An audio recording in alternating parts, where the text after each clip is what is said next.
All right, everybody, welcome back to another episode of Dids in the Dugout, our weekly gambling segment. We will be going back through our picks from last week, who did the best, why Chad did the worst again, and what we're looking forward to this week. So, Chad, Hitch, how y'all doing, guys? Bet-wise, bad. Yeah. Everything else pretty bad too. So just generally bad. Yeah. So, and I'm sure this time next week when we do this again, the answer will still be bad. So, consistency is the key to life, I think, and I'm really living up to that at the moment. Good. Yeah. Well, that's a very optimistic viewpoint from you. Glad to hear it. Hitch, how about yourself? Oh, hearing that, I'm doing amazing. Cool. All right, then. Well, we'll go ahead and dive in to see how we ended up doing last week. Let's do I had that. a bit of a bounce back. last week. I thought you were going to hit it. I thought you were going to go. I thought you were going to. I was convinced when you hit the first four that the Auburn game, I was like, oh, well, then there's no doubt that game's going to hit. That's it, right? Yeah, and then sure enough, thanks you, Freeze. You let me down again. So I ended up going 4-1 plus 2.9 units on the weekend. And then Hitch come in second, 3-2 plus 0.8 units. And once again, key to consistency. Wait, hold on. It was an improvement. So I got better this past week. It was an improvement. And you were still consistent coming in last place. 2-3 minus 1.3 units. Okay. So on the year, that brings the total. I'm 4-6 minus 2.6 units. Okay. Hitch is 7-3 for plus 3.7 units. Okay. And Chad, you are a very impressive 3-7 minus 4.62 units. All right.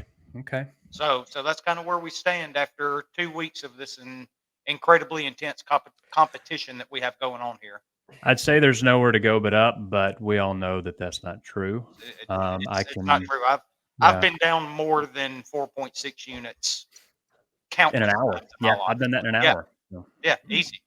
All I can think is how much better 3-7 looks than 1-9. That's a good point. On my paper is written down. I'm like, wow, that looks a lot better.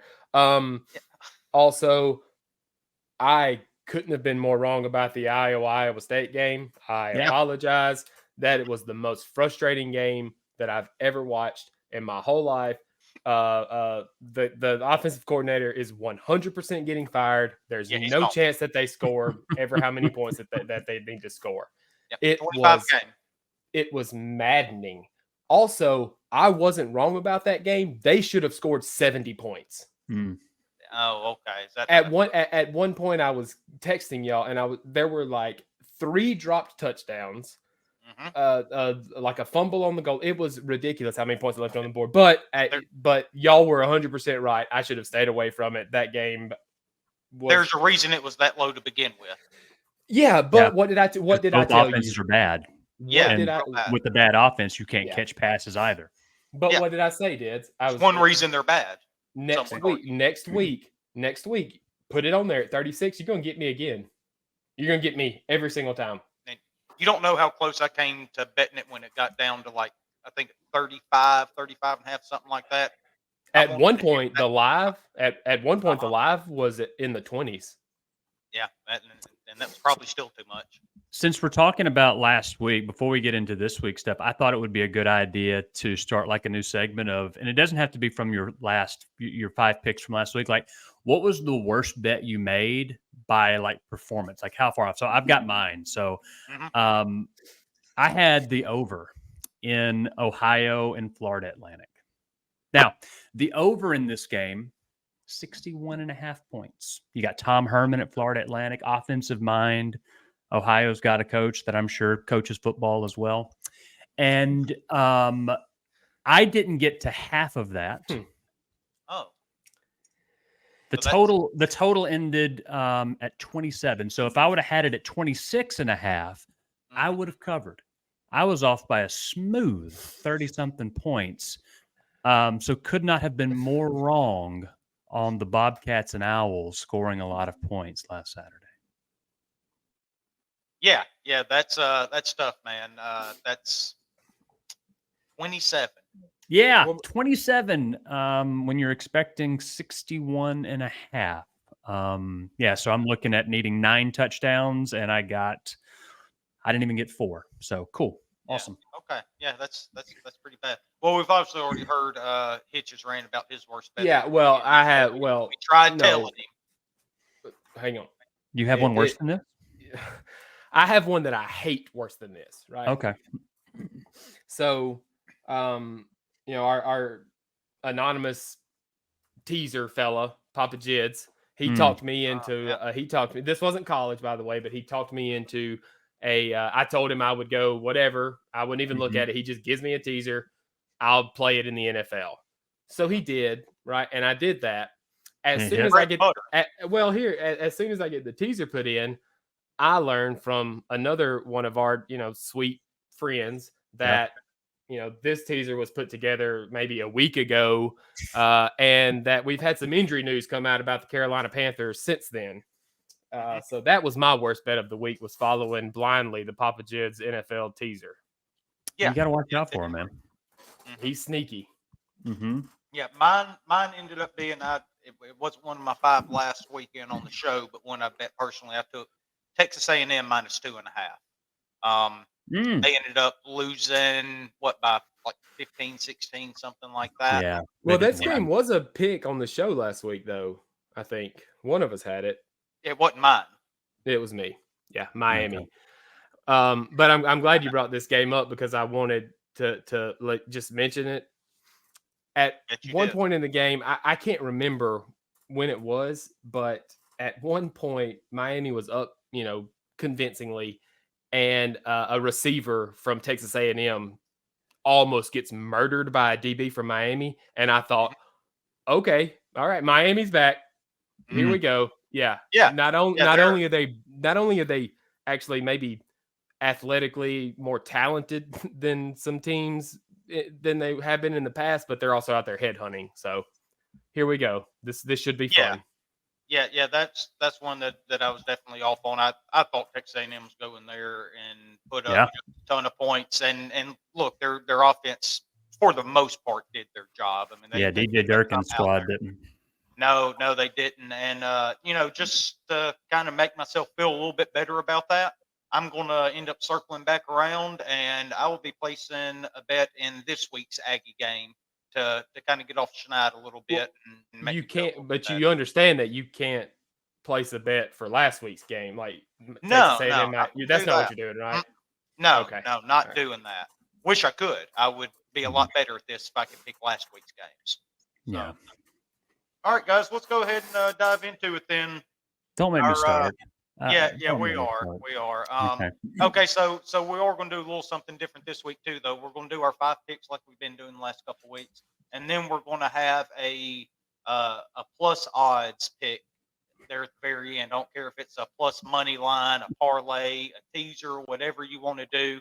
Something that gets the plus odds. Kind of make this a little more interesting, so Hitch doesn't run away with it. Maybe we can hit us a big one and get back in the game a little bit here, Chad. So, I'll go ahead and let you start here. Go ahead.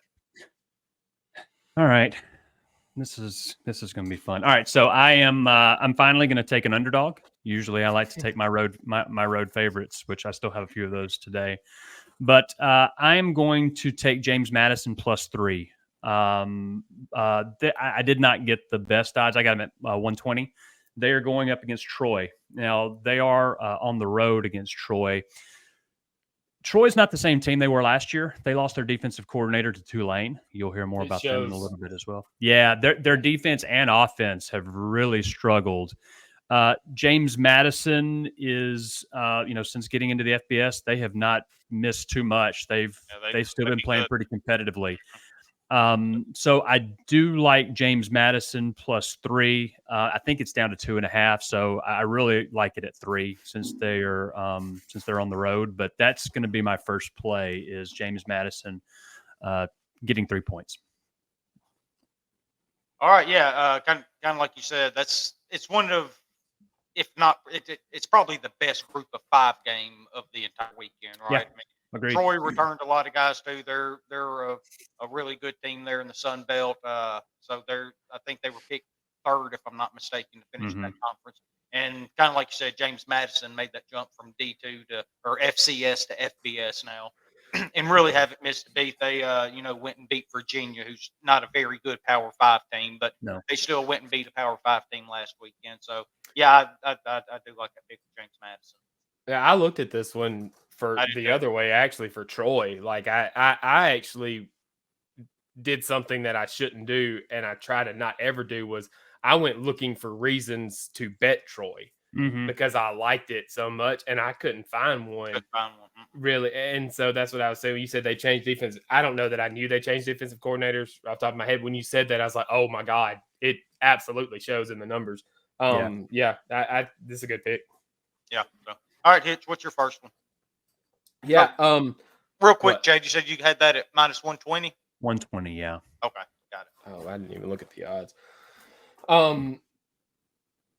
Actually, wild enough, staying in the James Madison stratosphere here, I am looking at the Virginia-Maryland game on Friday night, and I'm looking at that total, and it's only 48. You just said it. James Madison beat Virginia. They scored 36 points against Virginia at home, at Virginia's home last week. Maryland is more than 2 touchdowns better than James Madison. Tua's brother slings it around back there. They've got some guys that can catch it. They rush like crazy. I think Maryland can probably hit this over by themselves. But that's my first one, is over 48. And I will tell you real quick I don't know what it is. I'll get back to you on what the Basically, I don't tell you it's 110. It's 110. It's 110. It's 110. I do have a couple 105s in here, but for the most part, it's 110. So, this I think is a pretty interesting game. It's one, matter of fact, the first one I looked at as soon as I saw Maryland, Virginia, because kind of piggybacking off that James Madison game, Virginia a little bit, how poorly they look. They're kind of widely regarded as one of, if not the worst Power 5 team. And they're really bad. So for my first pick, I will also be going to Maryland and Virginia, and I will end up taking Maryland minus the 14.5 at minus 110. Kind of a lot of things you said, Hitch. They're Tua's brother. He's really slinging it down there. Maryland, they're averaging 38 points a game and 5.8 yards per rush. 490 yards total per game while only allowing 295, right? So they're going to be able to keep a poor Virginia offense out of the end zone, keep them kick field goals, keep points off the board to kind of help build their score, because I don't think they're going to be able to stop them. Virginia is averaging 1.5 yards per rush on the year so far. 1.5 yards. They play Tennessee and James Madison, and they don't even average 2 yards a carry right now, while allowing over 5 per carry on defense. So it's not a good defense. They're 29% on third downs for the year, and they're giving up over 42 points a game. So kind of back to what you're saying, Hitch. I do like the total. I looked at it, but then I looked at 14.5, and I don't think this is anywhere near enough. I think this is a 28-plus point game here for Maryland. I think you're 100% right. If it would have been 13.5, I would have been on Maryland. I hate that half point. See, I almost 14. Yeah, I almost waited on this, because since it was at 105, that usually tells you it's about to drop that half point and probably get down to an even 2 touchdowns at 115. But I don't think that hook's going to come into play here. I went ahead and took You're probably right. And, I expect Maryland to win this one running away. So, again, my first pick, Maryland at home on top of all of that against Virginia, minus 14.5. Well, hey, all right, before we go further, what do y'all think about that emblem or the state seal or coat of arms that Maryland has? That's their flag. That's their flag. All right. Do you like it or do you hate it? Love it. Both. Love it. Yes, it's so crazy to me. I don't have a lot of opinions one way or another on it. Blake and I were going somewhere yesterday, and somebody in front of us had a Maryland tag, and their tag has that at the bottom. And I looked at it, and I thought, man, I hate that thing. It is so ugly. And then my immediate next thought was, I think I love that thing because it's so ugly. It's such a weird thing to look at. And I remember maybe when the Ravens would have it, and the Terrapins would do it too at midfield, and I would think, God, I hate that, and then I would think, I love that, but sorry, took us on a rabbit hole there. But I just thought really cool story. It's really cool. Yeah, hey, state flag talk is always going to bring in the viewers, man. It's great. Okay. Yeah, that's right. Yeah, if they made it this far, they're listening to that. Yeah. Let's dig down deep and save us here, Chad. What's number 2 for you? Here we go. First road favorite we've got here. I really like this Syracuse offense. Okay, -2.5 at Purdue. Got them at 110. So Syracuse has not played anybody. I'll be the first to say that. But they've been blowing out folks. Okay. And they've been doing it like in the first half. Like the games are over at halftime. They're not scoring in the fourth quarter. That's how good they've been. Dino Babers is finally able to run that really up-tempo offense that he likes to run. And is Schaefer still there at quarterback? Oh, I would need to double-check that to make sure. I'll look, but can't be. I don't think so. Or Schrader. That's what I'm thinking. I'm not sure. Yeah, but I'll look. Purdue, and I don't like playing so-and-so lost to so, but Purdue lost at home to Fresno State, and last week Fresno State almost lost to Hawaii. Yeah, that's not they've got a new head coach. They're trying to still find their identity. I like Syracuse to come out with under a field goal. Getting laying 2.5 points. I'm going to take Syracuse to win by more than a field goal. Right. Yes, Garrett Schrader is still the quarterback. Okay. I thought I heard that last weekend, but I wasn't sure.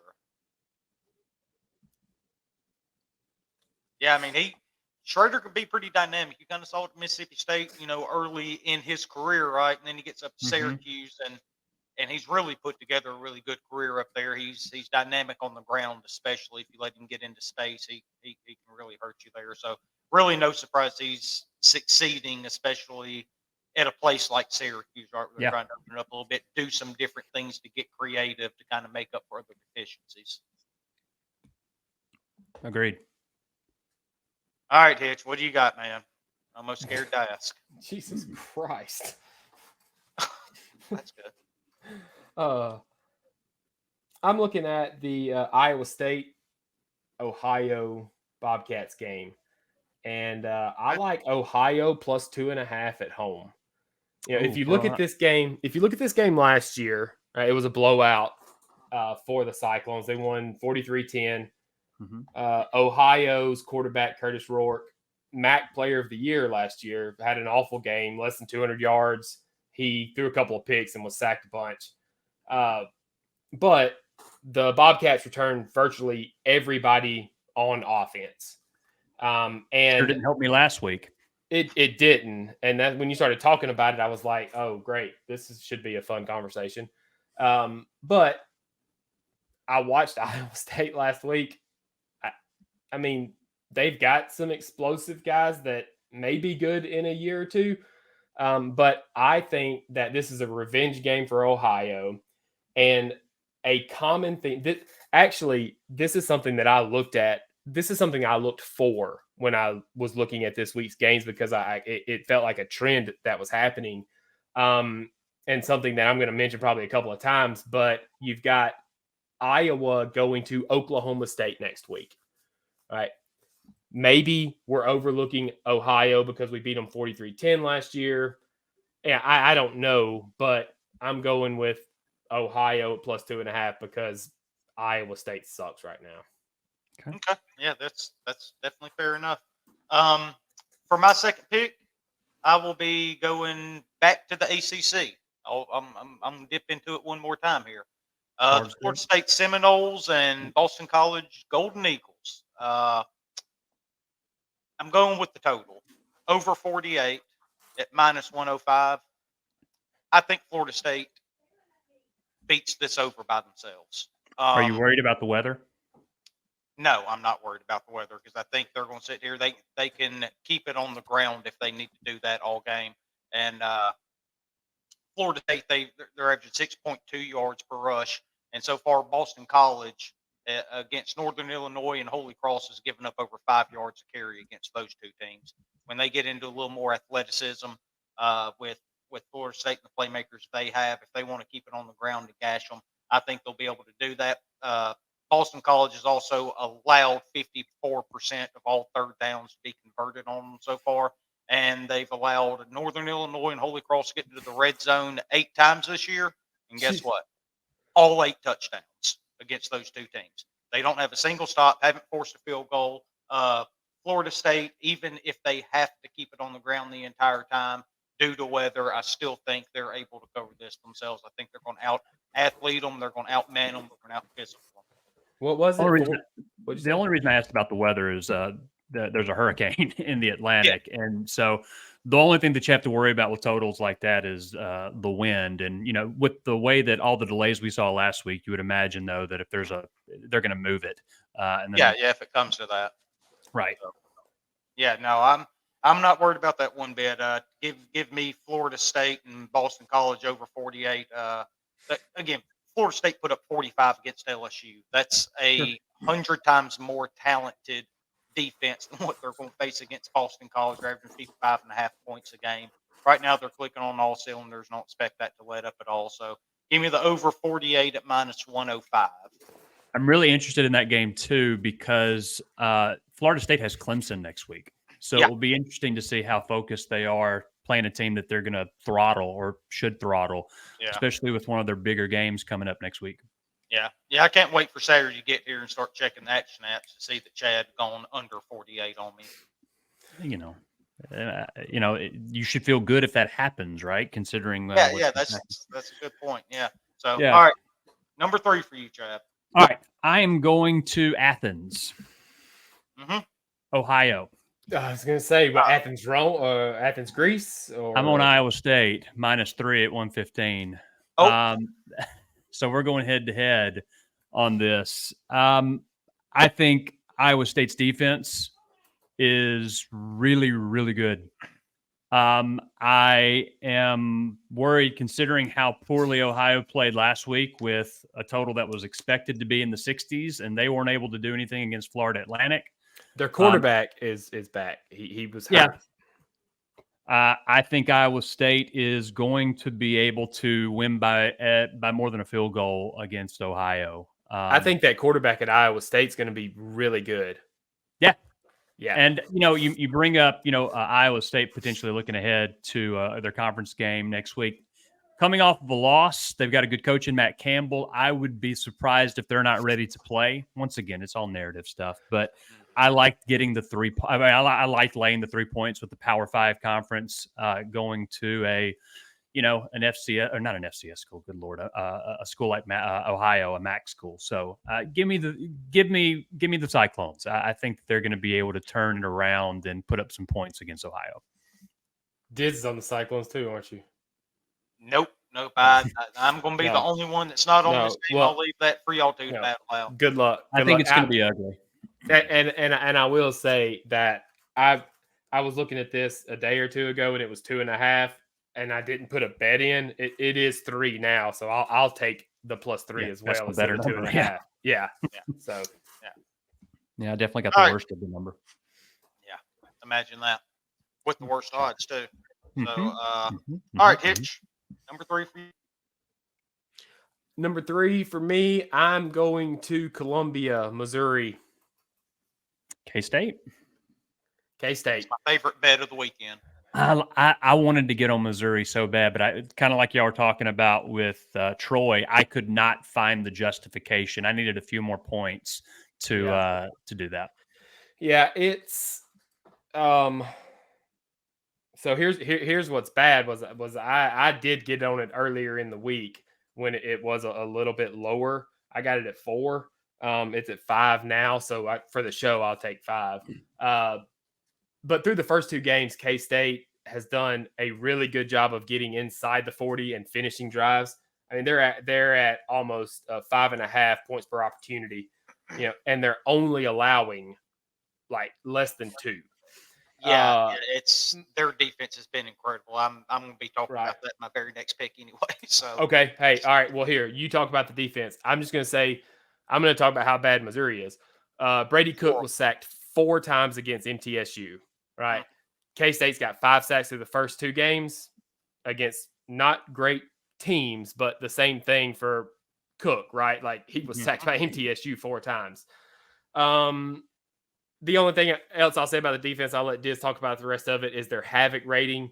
The front 7 for K-State just raise hell when it comes to havoc, with almost a point or a 2.5 when it comes to their havoc. And I think their K-State is slightly better when you look at the numbers than Missouri on offense, but I think they're another level better on defense. Yeah. Defense travels. Give me K-State -2.5. Or I'm sorry, looking at the wrong one, -5. Yeah, actually, Hitch, you're going to get it at -4.5 because I placed this bet just earlier this afternoon. It was at 4.5 at -110. And I don't, and it's one of those lines that just absolutely reached to me. I can't figure out what it is to make them make this line so small, because Kansas State is superior in literally every single statistical category. I test everything. Yeah. Kansas State just blows them off the page, so I can't understand it. But kind of like Colorado last week, if that's the case, then I'm just going to go down with them. I'm going to bet it anyway. But I got it -4.5. A couple things that I have here. Kansas State went and beat Troy 42-13. I know we've talked about Troy a good bit earlier in the show, but that's still impressive to beat them by 29 points. I mean, they are still a good team. Quite frankly, I think they're a team that would give Missouri absolute fits and could possibly even beat them outright. Kansas State is allowing 1.4 yards per rush on the year. I mean, they don't give up anything, right? And they're throwing the ball around a little bit more than you're used to seeing from a Kansas State team. Over 300 yards per game throwing the ball. They're over 7 yards per play overall, rushing and passing. Rushing for almost 5 yards a play.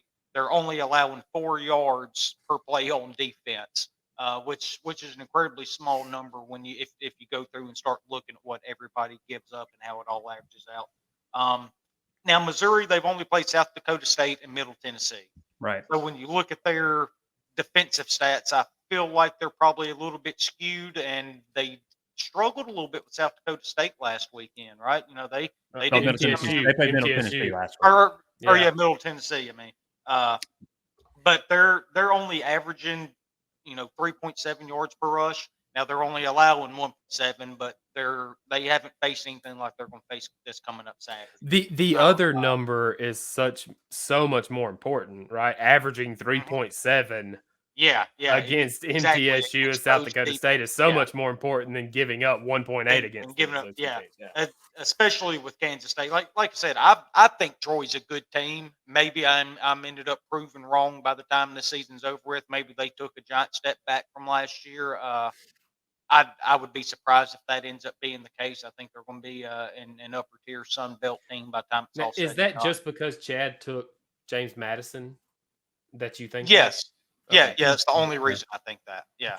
Chris Kleiman is a good cut. He was at North Dakota State. The head coach at Kansas State. He's built something, and they're physical, man. They play. They are, and they're really fun to watch. They really are. They are hard nosed, and they're going to hit you. Yeah, there was a thing I can't remember who put it out on Twitter. It was a couple of days ago that if Lane Kiffin ends up leaving, who outside of the SEC would you want to see take over? And he was the first person that popped in my mind. Just because I think Kansas State's so much fun to watch, and they're hard nosed. They get after your ass, and they just beat you up for 4 quarters. And by the time you get back in that locker room, you've been in a damn war, right? Yeah. So I think that's what Mizzou's going to find out. 4.5, I don't think it's anywhere near enough. So give me -4.5 at 110. Hitch, you're welcome. You got an extra half point out of that. Okay. On to you, Chad. All right. Give me Willie Fritz and Tulane and Hattiesburg this weekend. 13. Give you Southern, right? No, I'm going to take Tulane. I'm sorry. What was your question? I said, but give you Southern Miss. That's who you're taking, right? No, I'm taking Tulane -13. I got them at 105. Yes, you can always look at the letdown angle, but let's be honest, Tulane was in that game. They were live last week against the Rebels. Their defensive line gave Ole Miss fits. Quinshon Judkins really never got it going. They were in the backfield. It felt like every damn play. Yeah, yep. I know that one person on here was on the Rebels and they won it, but that's almost a bad beat. Anybody that was on Tulane. I'm not going to say it's a bad beat, but it almost it was on bad beats on. Oh, was it? I didn't even watch week. it. Yeah, it was. Oh, really? Oh, yeah, it was considered. And look, I mean, we still don't know if Michael Pratt's going to play, or we still don't know. He's not playing. He's been announced that he's out. I heard he's out a few weeks with a sprained MCL. Okay. Now I don't know if he's been officially ruled out. Okay. They went through this whole song and dance last week too, though. That's true. Fritz is going to play. So, but yeah, from Coach what Fritz, I already had a sprained MCL. He'll be out a few weeks. Okay, so I still like the pick because hell, he wasn't there for the Rebels last week, and so I think I don't think Southern Miss is great. Now, granted, most of the stats you have against a really good Florida State team, so you don't have a lot of information about the Southern Miss team. I do think that they're pretty well coached, but I think Tulane's going to bounce back because they're still a good team, even though they may not be ranked anymore. Yeah. Tulane is still a very good team. And I think is it New Orleans? No, it's in Hattiesburg. It's in Hattiesburg. Okay. Yeah. Close enough. I mean, but I think that the looking at it from the other side of the letdown angle, like in my mind, it goes the other way. It's not a letdown. It's we were there with that team for 3.5 quarters. Mm-hmm. Like we're as good as we think we are. Let's go without our two best players, because remember they were not only without Pratt but without Platt too. The line. What is it? 13 and a half. 13. 13. I think it opened at 11. It's up to 13 now. Mm-hmm. Yeah. No. Yeah. I think I may end up talking about this game a little bit later too. So we'll get a little extra on that. All right, Hitch, go ahead. All right. I'm going back to some week 1 success, and I'm going back to the Tar Heels. I absolutely hate that half point that I'm looking at. I don't know if it's moved since I looked at this or not. It was at 7.5. But Minnesota beat Nebraska at home 13-10. That's kind of all I really need to know after watching Nebraska last week. Yeah. Jeff Sims is the worst quarterback on the face of the planet. Very turnover prone. Yeah. But even with Minnesota picking Jeff Sims off 3 times in week 1, they only scored 13 points. UNC's got a success rate of 53 for the season, and on standard downs, that jumps to 58, right? So you ask, well, I see it on Chad's face, right? Well, how often are they in standard downs? Probably about 3/4 of the time. So they're very successful when it comes to those first couple of downs. And I like I said, I hate the hook here, but I think UNC, probably wins this game by double digits, and hopefully we don't have to worry about it. Yeah, North Carolina 7.5. This is one that I looked at too, and when I looked at it, it was still 7.5, and I started digging into it a little bit, and the hook is what ended up scaring me away from putting it as one of my 5. But it probably will end up being one that I personally bet on outside of this podcast. So you said minus 7.5, right? Yep. All right. My next game, I'm going to circle back around to our Texas A&M Aggies. They let me down last week. Yeah, but the offense didn't, and I think that's the key here, because I'm going to take the Texas A&M and UL Monroe over 53.5. Now, there are several things that I'm about to tell you that would contradict my over pick here. I'm listening. Okay? Go ahead. Yeah. So, first of all, I'm going to start out with Texas A&M. Averaging 42.5 points a game, almost 6 yards per play, but they're allowing almost 6 yards per play too. It's that defense that makes me want to bet this so badly. They're averaging 422 yards per game. Their run defense has been okay, but really took a step back last week. I I know Miami really attack them through the air, and that's not going to be UL Monroe's strength here. Okay, they don't throw it particularly well. What they do is they play defense and they run the ball. Terrible for overs, right? That's real bad. Real bad. Real bad. They gain almost 7 yards per rush. UL Monroe does. All right. They run the fire out of the ball, but as much as they run it, they still lose time of possession by an average of 7 minutes per game. All right. Because they're explosive? Because they're explosive. And I think that's going to be more time that A&M gets the ball. Give me the better offense here. Monroe plays a pretty good defense, but again, with all the athletes A&M has, I think they're going to end up putting up, 45, 48 points, something like that. If Monroe, who averages 7 yards per rush, can get in the end zone one time, I think this is an easy over. So give me the Aggies, Monroe over 53.5 at -105, and nothing I said even makes sense. Does the fact that Jimbo Fisher seems to know absolutely nothing about the game of football worry you at all? No, because it seems pretty apparent that he is not running the offense, and if he wants to run the defense, then that is completely fine with me in this game. What about if they change the grass around midfield? Y'all didn't see that interview with Jimbo about him blaming the Miami loss about Miami changing the grass at midfield and Wegman falling down a couple of times. That's why they lost the game, is because oh no, I didn't see that. They changed the grass. Yeah, I'll find it and send it to y'all. Oh my God, I won't watch it, so don't worry about it. He's off. Chad, the worst. Sorry. He's not good. People realize that all of these problems are literally his own. He's the one that hires the coordinators. He's the one that recruits these players. He's the one that is in charge of literally everything that goes on inside that football program. And with all of the money in the world, he still can't win. Man, screw him, dude. He sucks. Look at Florida State. He ruined Florida State for whatever 10 years. I don't know how long he was there. Plus a generational quarterback like that's what I was going to say. Plus another 5 years that and look, Jameis Winston is. I mean, you can say what you want to about him in the pros. He was unbelievable. He was great. Florida State. He was so much fun to watch. He was great. So it took that for him to win. So screw Jimbo Fisher, but score a bunch of points this weekend, and then I'll move on my Jimbo hatred after that. I'm so excited for Chad's 5th pick. I hate it. I hate it so much. I'm so excited. I can't wait. It's so bad.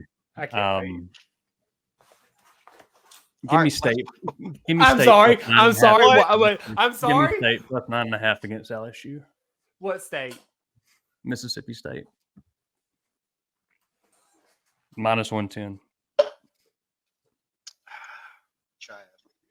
I think the LSU secondary is vulnerable. And did you say 9.5?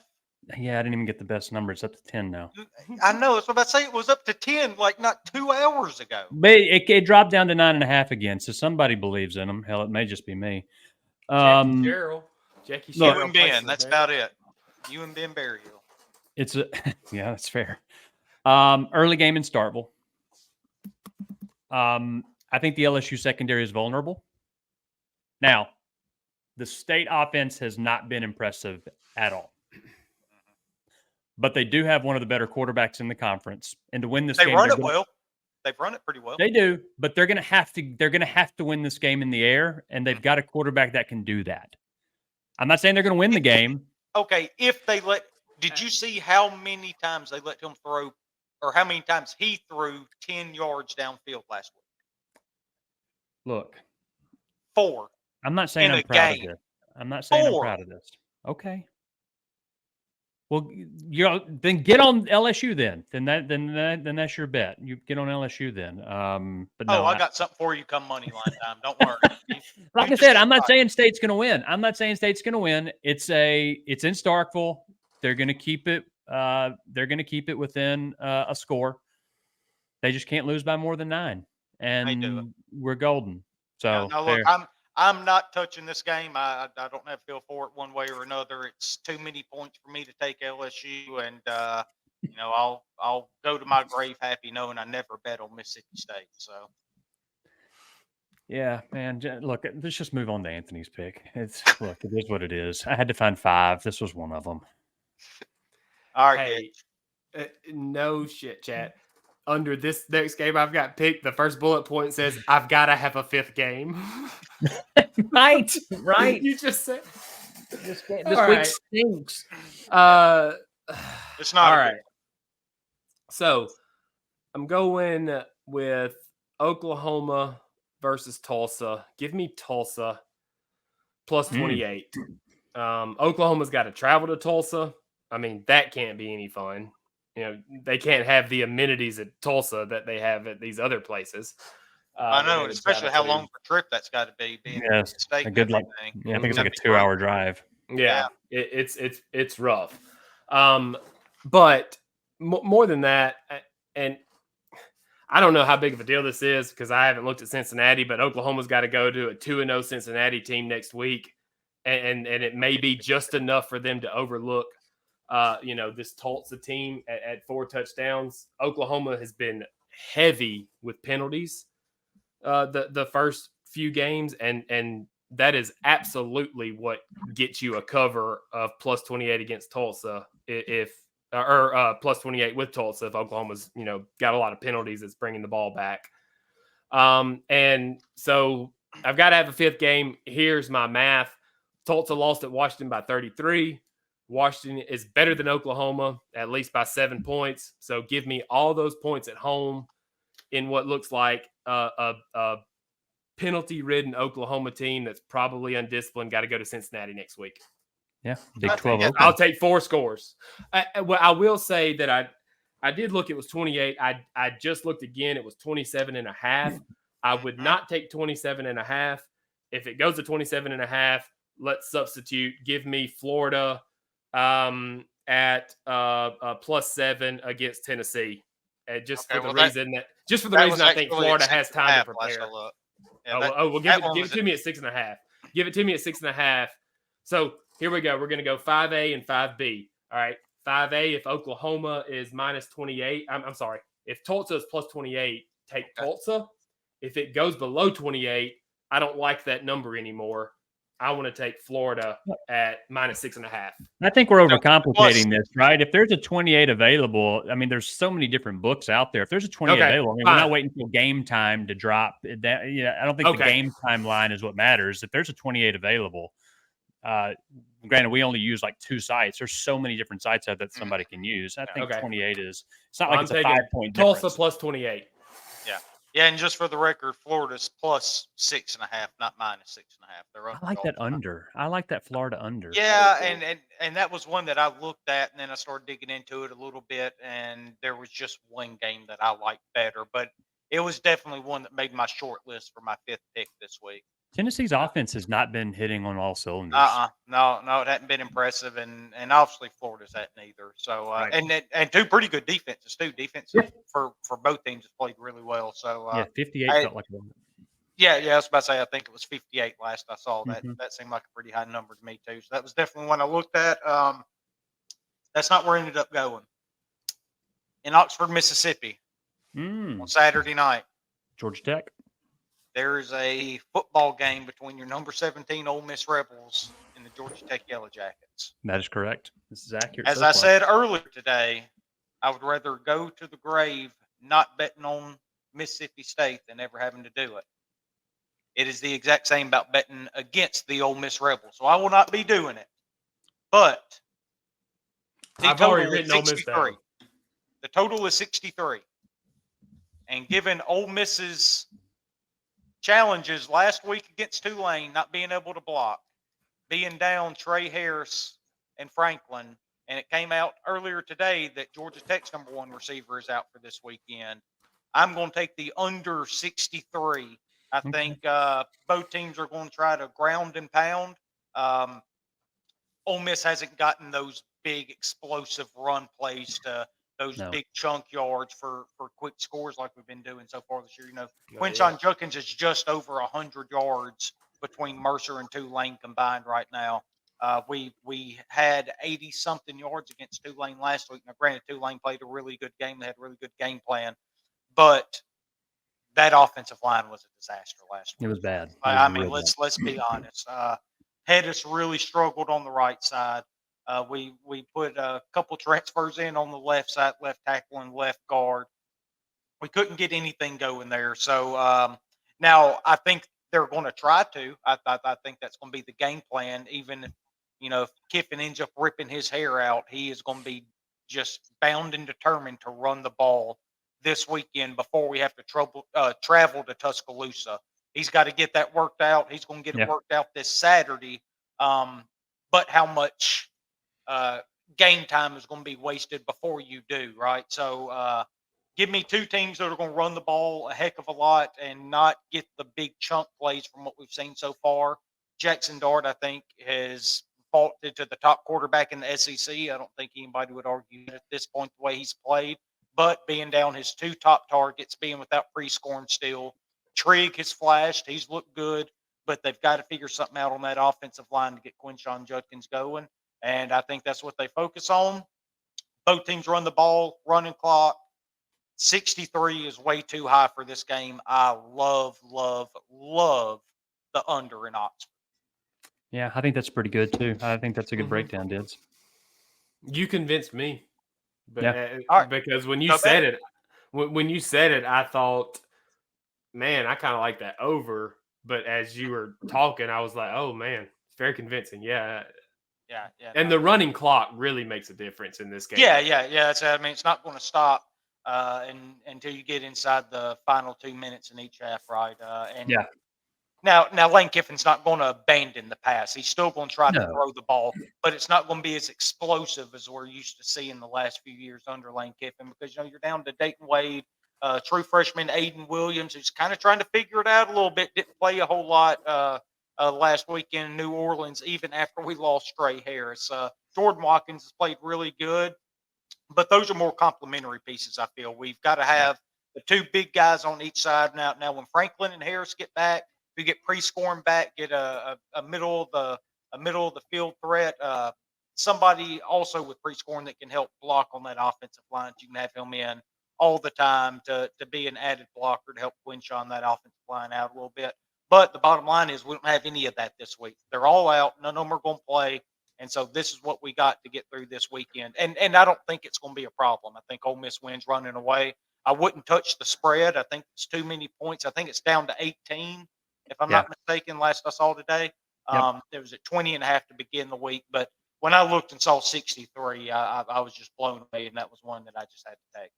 And Dayton Wade, catch of the year, by the way. Yeah, incredible catch. Oh my God! I can't remember if it was a show I did with Hitch or Chad, but one of y'all and me, we talked about Dayton Wade, about how it was kind of underappreciated. What he did for us last year. He was very underrated. He was just constantly there, constantly making big plays for us. But he's a smaller guy. He's not the big-bodied receiver that Lane's trying to hit downfield. Now, it ended up working out Saturday with that catch that Hitch was talking about just then.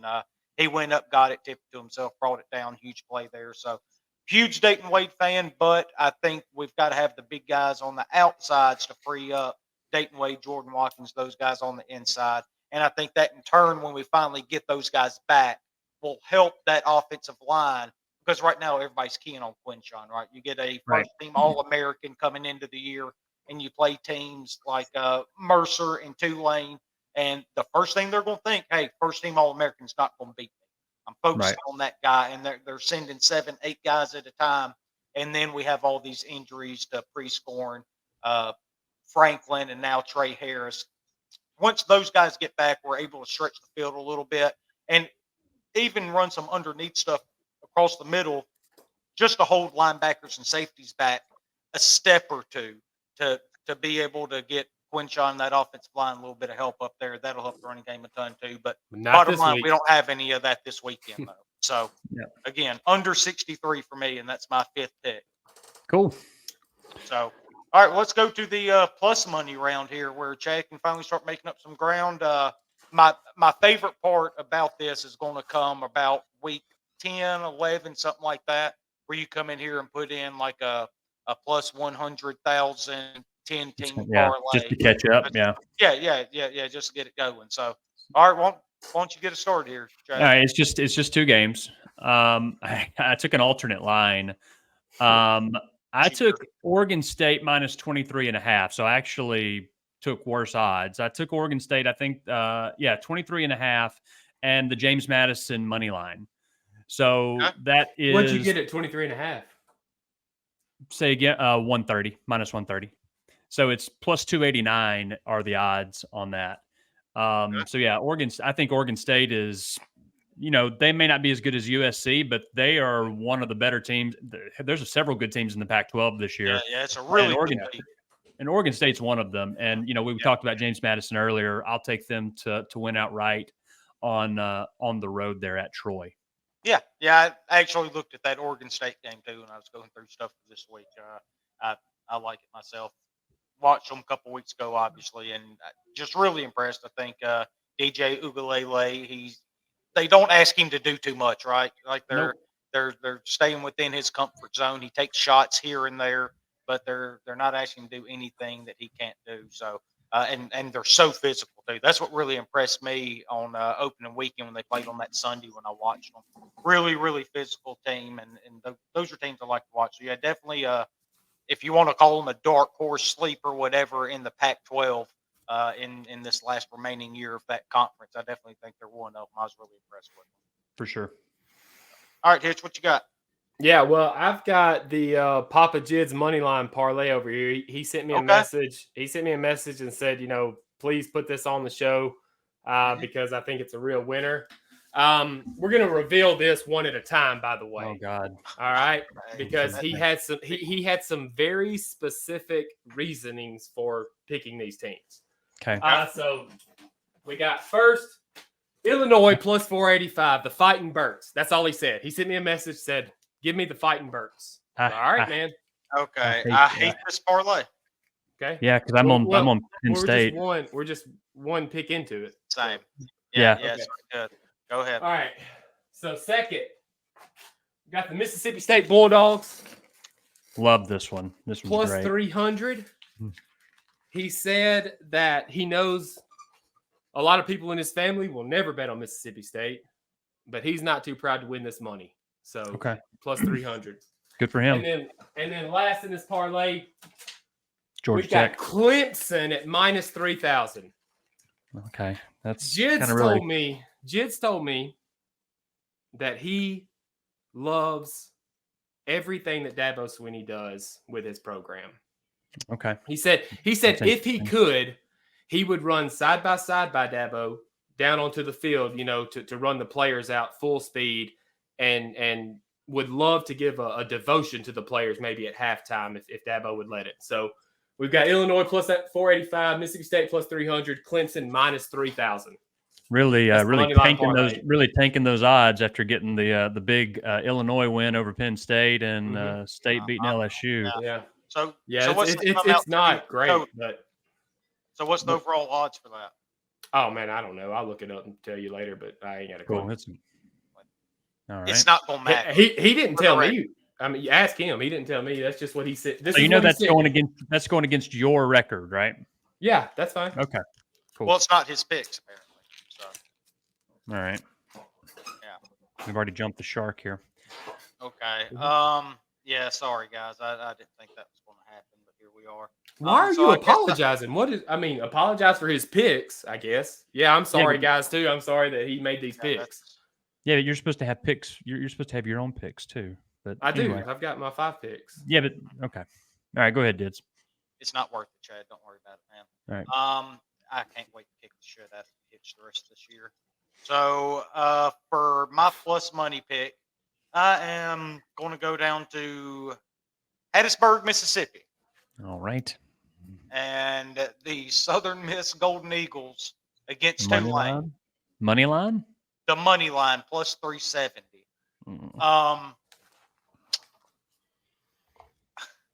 Without Pratt, I think they have a shot. Okay. I really like Southern Miss and Hall down there. He's a guy that really wants to win. He's going to have these guys prepared. He had a big year in the transfer portal. this being at home, I think that place is going to be absolutely nuts. I think Tulane is coming down a little bit after not pulling out that Ole Miss win. I think they're a little bit down. They don't have their leader. Again, going to be without both players on both sides of the ball. Yep. And so give me the big upset down in Hattiesburg, Southern Miss. Find a way, big conference game on top of that, right? Again, I think Tulane's down after the Ole Miss loss kind of takes them out of the New Year's Six conversation a little bit. I mean, it's possible they run the table, go 11-1, but without Pratt, that's probably not going to happen in what's a pretty good conference there. So give me the Golden Eagles plus 370, big time upset. I hate it because it's probably going to hit. Yeah, well, look, it's actually not what I had written down until you bet on Tulane. That's what swayed me. Okay, at some point I'm going to quit doing this show. Y'all realize that, right? If the basis of picks are just going to be fading me, then that's fair. Yeah. But, and by the way, Tulane is not in the Sun Belt; they're in the AAC. Oh, that's right, they are in the AAC now. So there you go. So now this thing's doomed to fail based on your logic there. Yeah, bad. Bad research. If I'm being completely honest, I think I'd rather have this shitty parlay than USM at plus 370. Incorrect, because Illinois is going to get their brains beat in by Penn. Yeah. Penn State may be the best team in the Big Ten, and that's saying a lot because Michigan's good too. I was actually looking at Penn State to cover for one of my 5 picks. That was one of them I looked at. I'm on them. I don't. I did. They obviously didn't make one of my 5, but I'm on them at 14. I didn't want the hook, but I think that they remember what happened last year, Illinois beating them. And like I said, James Franklin has brought in a lot of talent. They're not the same. They're not the same Big Ten offense that people thinks when they think of a power Big Ten school. They can throw it. They've got some weapons. They put up a ton of points, man. Yeah, they do. They can really score, and that's one thing that Bird ain't going to be able to keep up with. No. So nope. Cool. All right, so that's what we got. Anything y'all want to add? Anything else y'all are looking at as far as games this weekend? Any other ones you looked at that you're interested in? Well, I think there are a lot of teams playing lesser competition who are going to teams that are equal competition next week, right? Like I think there are a lot of teams like Oklahoma and Iowa State and Oklahoma State, who play each other next week. I think there are a lot of teams that are traveling next week who may be overlooking teams they're playing this week. If I can get a 28 on South Carolina, I will be on them. Okay. Yeah, that's I was actually looking at that under too. That was one of them that I looked at, but just couldn't pull myself to pull the trigger on it. If Georgia ends up getting rolling, then I could see them putting up enough points. But they've been sleepwalking staying away so far from this that year. one. Yeah. So, all right, guys. Well, I guess we'll go ahead and end it there. Appreciate y'all joining us again this week, and we will obviously keep up with this again. I will do all the math, and I've got it. I'm doing it too. I've got it, the math too. If you want. Yeah, you don't have to because I'm doing it, so I don't care Okay. what you're doing. But hopefully here in a few weeks, me and Chad have kind of made up some ground here, and I'm that's becoming a common theme here. Getting a little tired of Hitch on his high horse here, so that's becoming really want to knock common. him down. So we will do this again next week. Let y'all know where we're at, and hopefully y'all made a little money, and we'll make a little bit more money this weekend. All right. See you guys. I love you guys. Yeah. Too, Bye. Bye. See y'all. Bye.